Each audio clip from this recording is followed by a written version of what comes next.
Salut à tous, c'est Roméo de Merci Japon, j'espère que vous allez bien, bienvenue dans cette nouvelle vidéo. Aujourd'hui on se retrouve, comme la semaine dernière, sur le point d'embarquer en direction de Kohama, et donc on est parti, je vous emmène avec moi. Je voudrais compter environ 20 minutes, mais alors croyez-moi ça va passer très vite parce que la couleur de l'eau, c'est juste incroyable, franchement je crois que je m'en suis toujours pas remis, regardez-moi ça. Maintenant il faut que j'aille réserver un vélo, et j'ai très mal au ventre aussi, j'espère que ça va aller aujourd'hui. La majorité des gens qui viennent ici, ils vont sur des resorts, là ils sont en train de monter dans les bus, des énormes hôtels qui sont au bord de plage. En même temps, faut dire que l'eau est vraiment belle. Bon allez, moi je me dépêche, aller là-bas, je vais aller prendre un vélo. J'espère qu'il reste des vélos électriques, franchement, il faut que j'arrive à gruger les gens, parce que il paraît que ça monte et que ça descend pas mal sur l'île. J'ai vu sur internet, les gens disaient qu'il fallait absolument prendre un vélo électrique. Voici mon bolide pour la journée, je trouve que ça a coûté cher quand même. 2300 ou 2400 yens. Pour le louer pour la journée, ça fait genre 17, 18 euros. Je sais pas, ça me choque.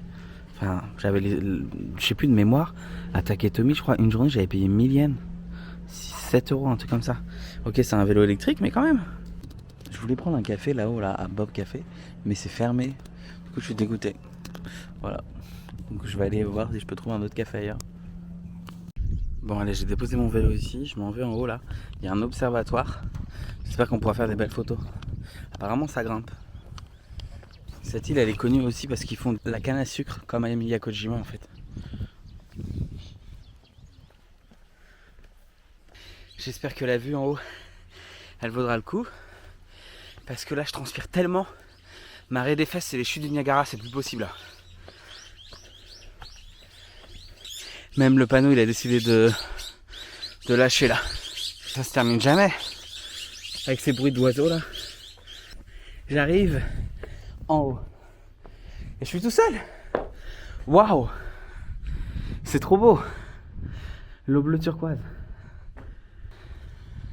J'ai hâte d'aller me baigner cet après-midi. C'était un peu nuageux tout à l'heure, mais là ça devient beaucoup plus joli. L'eau est bleue turquoise, par ici. Vous avez une île au milieu, je sais pas ce que c'est comme île.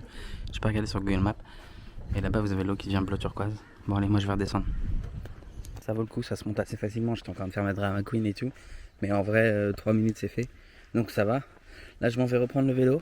Je vais voir une plage de coraux. Il y en a une aussi à Taketomi qui est très jolie. J'aurais espéré un meilleur temps parce que ce matin il faisait trop beau. Mais c'est en train de se couvrir malheureusement.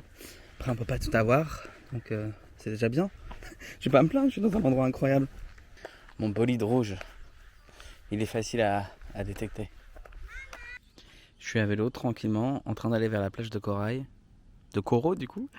Et là, qu'est-ce que je vois? Wow, c'est trop beau, cette eau bleu turquoise. J'ai une vue depuis tout à l'heure à vélo. C'est trop bien, vraiment. En plus, il n'y a personne sur cette île. Alors ça, par contre, c'est l'avantage, c'est que vraiment, je ne croise personne, quoi. C'est une toute petite plage, en théorie, elle aurait dû être assez mignonne, tu vois. Mais il y a plein de déchets, je sais pas si on voit vraiment au fond. Même là devant, etc. Je suis un peu surpris en fait, parce que derrière il y a un gros hôtel. Et je trouve que, je sais pas, c'est bizarre. Vous avez plein de déchets en plastique, tout ça. Alors est-ce que c'est les gens de l'hôtel justement qui viennent faire des pique-niques, qui laissent leurs affaires? Vous avez une chaussure, etc. Enfin, je sais pas, c'est bizarre. Après, c'est joli, hein. Mais on voit pas trop la couleur de l'eau bleu turquoise là. Je pense que ça c'est lié à la météo surtout.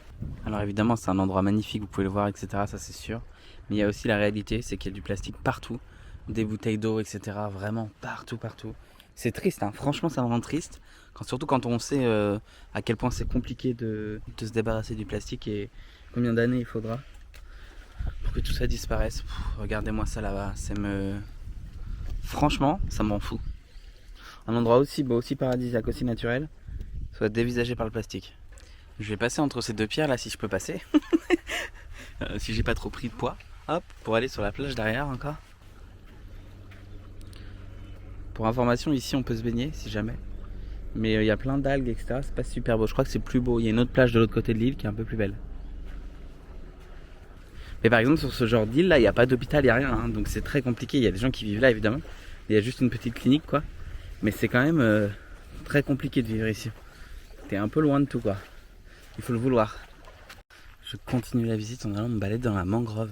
Il y a tout sur cette île. Il y a des plages paradisiaques. Il y a une mangrove et tout. Ah, on ne peut pas descendre. Mais c'est joli quand même. c'est juste une mangrove normale quoi. Je vais monter, il y a peut-être un point de vue là-haut, mais je pensais qu'il allait avoir une petite, je sais pas, une petite passerelle pour passer au milieu et tout. J'ai visité les îles à Ishigaku où il y avait ça. Je recommande, c'est pas comme Taketomi où c'est assez calme, c'est très traditionnel, c'est très plat, etc. Si vous êtes plutôt aventureux ou sportif, vous pouvez venir ici. Par contre, si vous êtes en famille ou quoi, allez à Taketomi parce que vraiment là, c'est un peu plus YOLO quoi.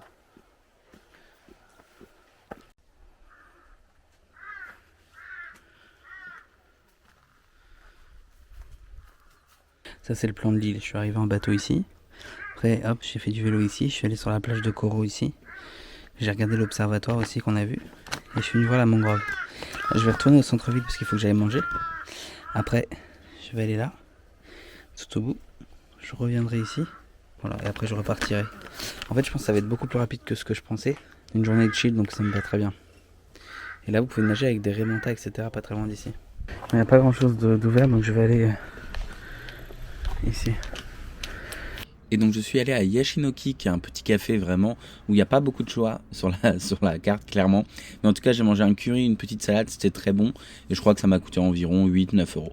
Je viens de m'arrêter sur le bord de la route là après avoir mangé. Ça tombe bien en plus parce qu'il y a beaucoup de routes quand même à faire. C'est trop beau. Waouh. L'eau est tellement basse avec cette couleur bleu turquoise, je sais pas, ça donne des nuances de marron, de orange, de bleu. Ça fait trop plaisir à voir. Je suis arrivé à un observatoire et normalement c'est un des observatoires où tu peux voir une des eaux les plus bleues turquoises. Waouh. Là vous avez le port, vous vous dites bon c'est le port et tout, tu vois.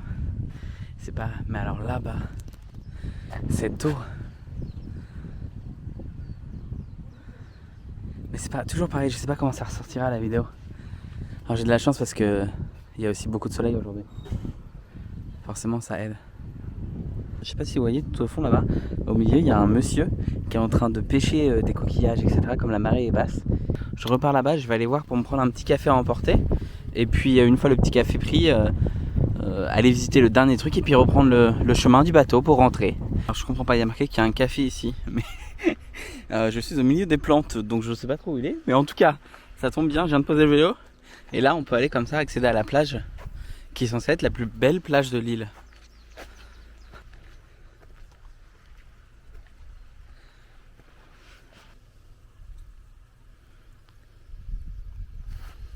Va falloir que je me dépêche parce que mon bateau est là dans 35 minutes. Mais là c'est la route du sucre. En gros il y a plein de plantations de canne à sucre, etc. qui poussent sur tout le long de la route là-bas de l'autre côté.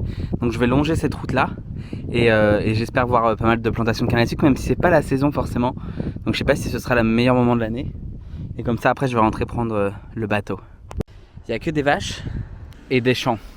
Sauf qu'en fait, j'ai vécu toute ma vie à la campagne, enfin toute mon enfance. Je viens du Poitou-Charentes, du fin fond du Poitou. Et honnêtement, les champs, j'en avais partout autour de moi. Donc je trouve pas que ce soit un truc, les bottes de foin et tout, c'est pas... Bon, je pense pas qu'il faille venir à Ishigaki pour voir ça. Sauf si vous êtes un fan de vaches, voilà. Un vachophile. Oui, un vachophile. Bon, je suis sorti, je devais aller faire mon checking à l'hôtel, mais finalement, je me suis rendu compte qu'il y avait un bus qui allait directement à un supermarché qui se trouve juste ici. Et en gros, ce supermarché là, il vend mes cookies préférés d'Okinawa qui s'appellent les Jimmy's Cookies. Parce que j'ai demandé à un papy aujourd'hui qui m'a dit qu'il y en avait dans ce supermarché. Je vais y aller là. Donc j'arrive au supermarché. C'est un supermarché qui est un peu loin. J'ai quand même fait 20 minutes de bus juste pour aller acheter des cookies. Et là, le temps est un peu compté. En fait, j'ai que 20 minutes parce que le prochain bus revient dans 20 minutes. Donc il faut que je me dépêche. Le but, c'est juste de courir, de trouver les cookies et de partir. Bon, c'est là où il y a plein de choses. J'ai trouvé mes cookies. Mais c'est pas exactement ceux que j'aime d'habitude. Donc je suis un peu déçu. Bah tant pis, hein, je vais prendre ceux-là. Hein. L'avantage c'est qu'ils sont pas chers. Mais le truc problématique c'est que c'est pas du tout ceux que j'aime d'habitude quoi. Allez, je m'en vais ce soir, je vais manger un burger. Il y a un très très bon burger assez réputé à côté de là. Et il y a aussi une très grosse chaîne qui s'appelle AW, qui est une chaîne canadienne si je me trompe pas de burgers. Bon, c'est des burgers qui sont pas mauvais mais qui sont assez industriels, donc j'ai déjà testé plusieurs fois, donc j'ai pas envie d'aller retester. Mais je m'en vais tester un petit café qui fait des avocado burgers qui valent quand même 15 € pièce, vous allez voir, mais c'est des gros burgers, donc j'ai hâte de tester ça. Hop, je regarde juste si j'ai ma carte de chambre. Tiens, et d'ailleurs, le masque sera plus obligatoire à compter de lundi prochain, à l'heure où j'enregistre cette vidéo au Japon. Ah, je vous ai pas montré, mais je suis dans un hôtel qui est à côté du port, qui est dans un style très industriel en fait. J'y étais déjà il y a 2 ans. Voilà, c'est très très bien en vrai pour le prix. Vous avez plein de bars locaux qui proposent du steak d'Ishigaki, qui est un steak qui est assez réputé en vrai. C'est pas donné, hein. Ça va de 30-40 euros jusqu'à 60-70 euros si vous voulez bien manger quoi. Et vous avez plein de petits bars avec des trucs vraiment sympas, donc ça vaut le coup de se balader de nuit dans le centre. Là c'est pour ça que j'ai pris un hôtel dans le centre. Premier jour où je suis arrivé à Ishigaki il y a 2 ans, j'avais mangé ici une salade de produits Okinawa, c'était très bon. Là aussi il y a des bonnes glaces. Voilà, si jamais. Donc direction Shibaru Café, qui est un café qui fait des burgers, c'est la spécialité. Donc l'endroit où je suis, c'est plein de petits bars, etc. Franchement, c'est génial l'atmosphère. Et moi, je me suis arrêté là, au Shibaru Burger. J'ai hâte de tester, c'est fat, hein. Vraiment. Dans le burger que j'ai choisi, il y a de l'avocat, 2 steaks, du fromage, un pain maison, de la salade évidemment, de l'avocat qui est la spécialité. Bref, plein de choses, vous allez voir, je vous montre tout à l'heure. En attendant le burger, les frites sont arrivées. Alors là, je peux dire qu'ils n'ont pas dessiné sur le fromage, hein. Bon, par contre, les frites sont pas bonnes, elles sont pas cuites. Mais bon, là, il y a beaucoup de fromage, du coup, le goût, ça passe, quoi. Regardez-moi, le burger vient d'arriver, là. Avocat, œuf, cheddar et tout. Putain, ça va être incroyable. Je vous dis, là, je roule ce soir, je marche plus, là. Ce burger, là, il était tellement énorme, je peux plus marcher, c'est horrible. J'ai galéré à le manger. Oh, je vais exploser. Oh là là, je vais envoyer un message à dire au revoir à mes parents, là. Avant que je passe. Putain, j'espère que ça va aller demain. Aujourd'hui, je m'en vais faire une petite excursion direction la Blue Cave, donc la cave bleue. Wow. Roro, prof d'anglais, qui est en gros une cave où il y a de l'eau bleu turquoise, très lumineuse, c'est magnifique. C'est incroyable. Alors cette expérience, elle m'est offerte par un site de réservation en ligne, dont je vous mets le lien en description. Et je les remercie vraiment et j'espère que ça va vous plaire. Je vais prendre le bus, je vais aller au point de rendez-vous. Et puis après, on est parti pour 4 heures de sortie. Ça va être trop bien. Du coup je suis arrivé, mais je vais aller chercher un café et un petit truc à manger avant, parce que j'ai rien mangé ce midi. J'ai pas trop eu le temps. Je viens de prendre un café latte à Family Mart. Dans ma mémoire lointaine, c'était dégueulasse le café à Family Mart, mais je pense que je me suis trompé parce que là il est super bon. Et en plus il vous laisse à votre disposition la possibilité de rajouter du sirop de noisette, sirop de vanille et tout, du coup c'est trop bien. Bon voilà, là j'arrive au milieu de nulle part. Et normalement c'est pas loin d'ici, on m'a dit. Là c'est là, All Blue. Je suis arrivé à temps. Ah, je suis parti là. Roro, l'explorateur, je vous le dis. J'ai pas le droit de ramener ma caméra malheureusement, donc il aurait fallu une GoPro étanche. Mais du coup, je vais vous filmer avec mon téléphone en espérant que ça passe. Après m'être changé, avoir mis mes affaires dans le casier, direction avec le guide pour un petit tour avant d'aller à la Blue Cave. C'était super bien, il était hilarant, vraiment le guide, je l'ai kiffé. Et en plus il parlait un petit peu anglais, donc ça c'est top, même plutôt bien en fait, il a vécu à Londres. Et il arrêtait pas de faire des blagues. Et de retour là où j'étais hier, le guide nous parle de l'endroit, etc. Évidemment c'est inclus dans le tour, donc je lui ai dit que moi j'étais déjà venu hier et que j'étais déjà venu avant. Mais voilà, c'est inclus dans le tour, donc c'est trop cool. Et aujourd'hui il fait plus beau, un peu plus beau qu'hier.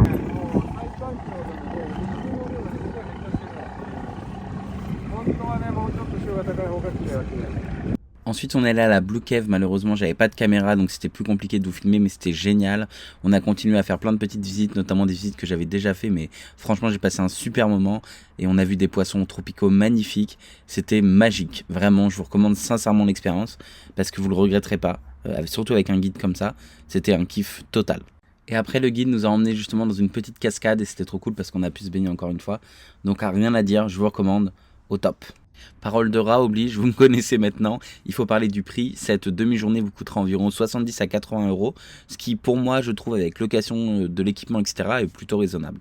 Sachez que si vous avez un certain nombre d'abonnés sur les réseaux sociaux, vous pouvez directement contacter Okilaku, qui est en gros un site de réservation d'activités comme ça à Okinawa.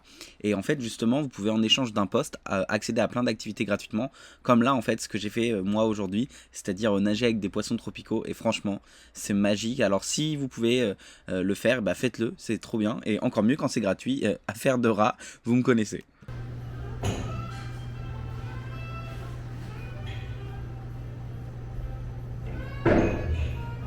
Bon, il n'y avait pas la salade d'Ishigaki que je voulais, mais du coup il y avait le taco rice.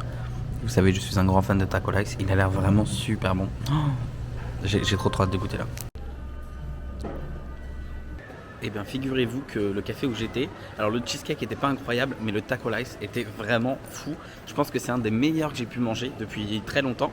Et la particularité de ce taco rice, c'est qu'il y avait plein de légumes frais, il y avait des concombres, etc. Il y avait peu de fromage, voire pas de fromage si je me souviens bien. Je sais pas, ça donnait un côté frais super bon que j'avais pas en fait dans les autres taco rice que j'ai testé ici. Donc très content pour le coup. À ce niveau-là. C'est ainsi que se termine ce vlog. Je suis à l'aéroport d'Ishigaki et là je rentre à Fukuoka avant ensuite de repartir à Taipei dans quelques jours. Mais voilà, j'espère en tout cas que ça vous aura plu. Si vous avez aimé, n'hésitez pas à liker, commenter, partager et à vous abonner si ce n'est pas toujours fait. Et en tout cas, je vous souhaite de venir visiter ce très bel endroit qui est Ishigaki. A très bientôt pour une nouvelle vidéo. Bye.